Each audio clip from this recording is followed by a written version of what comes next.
ไปเบิงพิธีวางศิลาฤกษ์สร้างเจดีย์ธาตุญาทานคำสวนปฐมวงศ์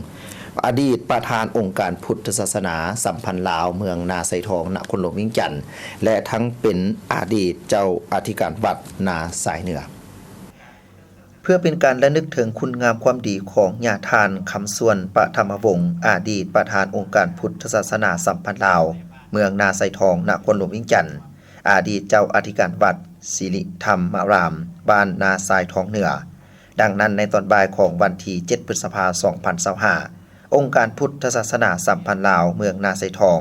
ร่วมกับการนำเมืองนาไซทองได้จัดพิธีวางศิลาจารึกสร้างเจดีย์ธาตุเพื่อใส่อัฐิของญาทานคำส่วนปฐมวงศ์โดยเมตตาเข้าร่วมเป็นประธานฝ่ายสงฆ์ของพระอาจารย์ใหญ่ศรีทนไสยะวงศ์สอนหัวหน้ากรรมาธิการเผยแพร่ศีลธรรมและปฏิบัติกรรมฐานเจ้าอธิการวัดป่านาขุดน้อยมีพระอาจารย์ขันทองสีสว่างประธานองค์การพุทธศาสนาสัมพันธ์ลาวเมืองนาไซทองพร้อมด้วยคณะและเจ้าอธิการวัดทั่วเมืองเข้าร่วมฝ่ายคารวาสเข้าร่วมเป็นประธานโดยทานสุริวันพรหมหาไสยเจ้าเมืองนาไซทองมีห้องเจ้าเมืองประธานแนวลาวสร้างศาสตร์เมืองมีบรรดาห้องการอ้อมข้างพุทธบริษัทและญาติโยมเข้าร่วมอย่างเป็นขบวนการในพิธีได้มีการเต้าโฮมพระสงฆ์การนำของเมืองและชาวพุทธเริ่มไต้เทียนบูชาพระรัตนตรัยกล่าวจุดประสงค์ของการก่อสร้างเจดีย์ธาตุและถวยปัจจัยเพื่อระดมทุนสร้างโดยเริ่มจากคณะศิษย์สานุศิษย์ญาทานใหญ่สาลีกันตะศิโลจากวัดป่านาคูนน้อยนำโดยพระอาจารย์ศรีทนไสยะวงศ์สอนและศรัทธาชาวพุทธร่วมถวยเป็นเงิน50ล้านกีบต่อด้วยคณะองค์การพุทธศาสนาสัมพันธ์ลาวเมืองนาไซทองและเจ้าอธิการวัดทั่วเมืองถวย88ล้าน4แสนกีบรวมไปถึงบรรดาการนำเมืองห้องการอ้อมข้างเมืองอำนาจการปกครองบ้านนักธุรกิจและออกตนญาติโยมชาวพุทธร่วมกันถวายรวมเป็นมูลค่าทั้งหมด230กว่าล้านกีบจากนั้นก็ก้าวเข้าสู่พิธีทางศาสนาและวางแผนศิลาจารึกการสร้างเจดีย์ธาตุดังกล่าวอย่างเป็นทางการ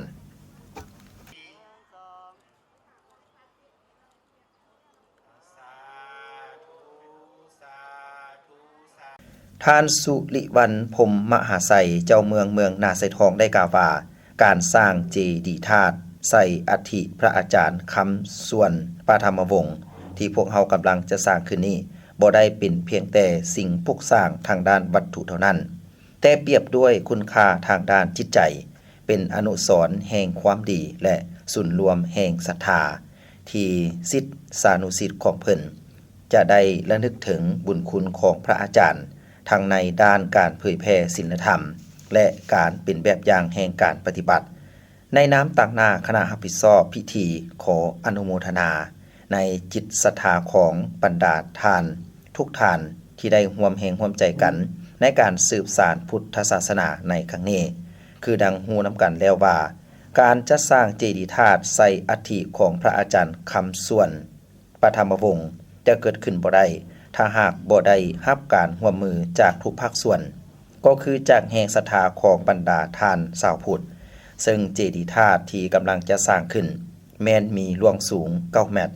หน้าตักกว้าง6เมตรโดยจะใช้งบประมาณการก่อสร้างรวมทั้งหมดประมาณ300กว่าล้านกีบ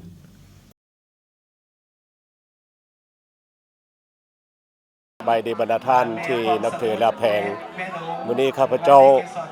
สุริวันพรหมมหาไสยกรรมการพรรคนครหลวงเลขาคณะพรรคเมืองเจ้าเมืองนาไซทองในนามต่างหน้าให้แก่คณะพรรคคณะนำเมืองนาไซทองของพวกเราได้มาร่วมโดยเฉพาะข้าพเจ้าได้มาเป็นประธานพิธีในการสร้างเจดีย์หรือว่าสร้างบอนที่บรรจุพระถิมของพระอาจารย์ใหญ่คำส่วนปฐมวงศ์ซึ่งพระอาจารย์เพิ่นก็เป็นอดีตของประธานองค์การพระพุทธศาสนาของเมืองนาไซทองของพวกเขาซึ่งผ่านการปรึกษาหารือ ร่วมกันระหว่างการนำเมืององค์การปกครองเมืองกับบรรดาครูบาพระอาจารย์ที่ต่างหน้าให้แก่องค์การพระพุทธศาสนาเมืองของพวกเขาในการสร้างสถานบนธาตุเนาะเพื่อไว้อาทิตย์ของพระอาจารย์ใหญ่ในมื้อนี้โดยการสามัคคีร่วมใจกันระหว่างชาวเมืองนาไซทองและบรรดาครูบาอาจารย์พวกเขาจึงได้จัดพิธีนี้ขึ้นโดยมีการระดมเนาะของบรรดาผู้เจ้าภาพเจ้าศรัทธาต่างๆในการประกอบส่วนทางด้านวัตถุและการงบประมาณในการสร้างพระธาตุแห่งนี้เนาะเพื่อเฮ็ดให้จุดประสงค์ก็เพื่อให้คนรุ่นหลังได้รับรู้ทราบว่าผู้ที่เป็นกันนำทางพระพุทธศาสนา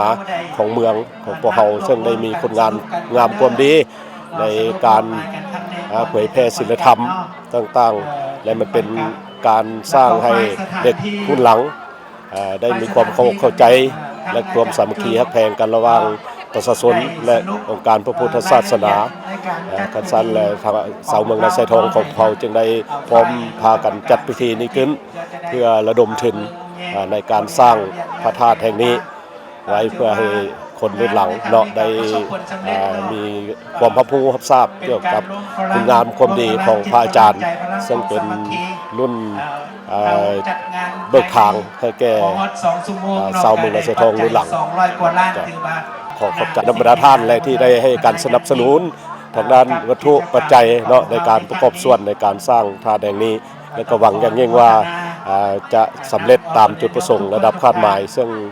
อยู่นี่ก็เป็นมูลค่าอยู่ประมาณ300กว่าล้านเนาะในการประเมินเบื้องต้นนี่ก็พวกเขาก็พอที่จะ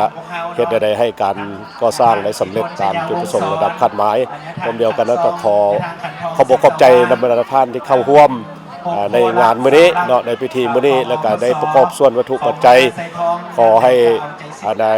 บรรดาท่านท่านจงมีสุขภาพแข็งแรงประสบผลสำเร็จในทุกหน้าที่เวียงงานขอขอบใจ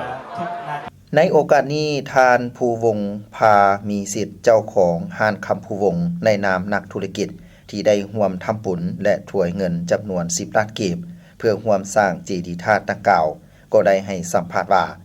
การสร้างบุญกุศลสร้างเจดีย์ธาตุดังกล่าวก็แม่นเพื่อระลึกถึงคุณงามความดีของพระอาจารย์และยังเป็นอนุสรณ์ไปให้ลูกหลานได้รู้จักและเคารพกราบไหว้ทั้งยังเป็นการเต่าโฮมความสามัคคีของชาวพุทธได้มาทำบุญร่วมกัน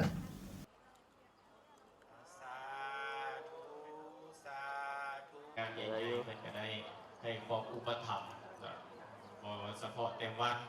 เป็นงานสังคมแต่ก็ทั้งเป็นในนามแนวลาวเนาะมื้อนี้ก็มาในนามแนวลาวที่ว่ามื้อนี้ก็คือเฮาก็ได้มาทำบุญเนาะเพื่อวางศิลาฤกษ์สร้างธาตุของพระอาจารย์สวนเนาะธรรมวงศ์ถือว่ามื้อนี้เป็นโอกาสที่ดีแล้วก็ประสูนและก็ทั้งปกครองเมืองเนาะทั้งแล้วก็ทั้งพระอาจารย์ทั่วเมืองได้มารวมตัวอยู่นี้ที่ว่าพวกเขาเบิ่งกันแล้วก็มีความหมายที่อย่างยิ่งอันนี้เมนหนึ่งเขาได้ทำบุญสามารถแสดงถึงความสามัคคีเนาะระหว่างพระสงฆ์องค์คณะเจ้าและก็สามัคคีของทั้งเมืองเนาะที่ให้ประชาชนมีอยากเฮ็ดบุญความสามัคคีกันสร้างกันที่ว่ามันเป็นบุญกุศลอันหนึ่งที่พวกเขาควรจะลึกไว้เนาะที่ว่าพวกเขาเห็นว่าเป็นการที่เฮ็ดบุญในครั้งนี้แม่นมีบุญมีกุศลหลายฉะนั้นอยากให้ทุกคนมีมาร่วมให้มาเฮ็ดบุญสร้างธาตุเจดีย์พระอาจารย์สวนในครั้งนี้เนาะแล้วก็เขาอวยพรให้เนาะบรรดาทานที่ได้มาสร้างบุญกุศลในมื้อนี้จงมีสุขภาพแข็งแรงอายุมั่นขวัญยืนความเจ็บจะได้คุ้มค่าอย่ามีปรารถนาสิ่งใดสมปรารถนาขอขอบใจจ้ะ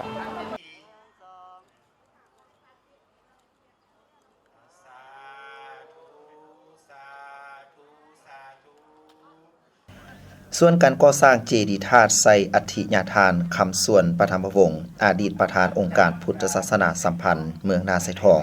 แม้นจะเริ่มก่อสร้างอย่างเป็นทางการนับจากพิธีวางศิลาจารึกครั้งนี้เป็นต้นไป ถ้าหากประชาชนชาวพุทธท่านใดที่มีจิตใจใส่ศรัทธาอยากจะไปร่วมถวยปัจจัยเพื่อร่วมสร้างเจดีย์ดังกล่าวแม้นยังสามารถไปร่วมทำบุญได้ตลอดระยะเวลาการก่อสร้าง สถานที่ตั้งแม่นอยู่วัดบ้านนาทรายทองเหนือเมืองนาไซทองนครหลวงวิงจันทน์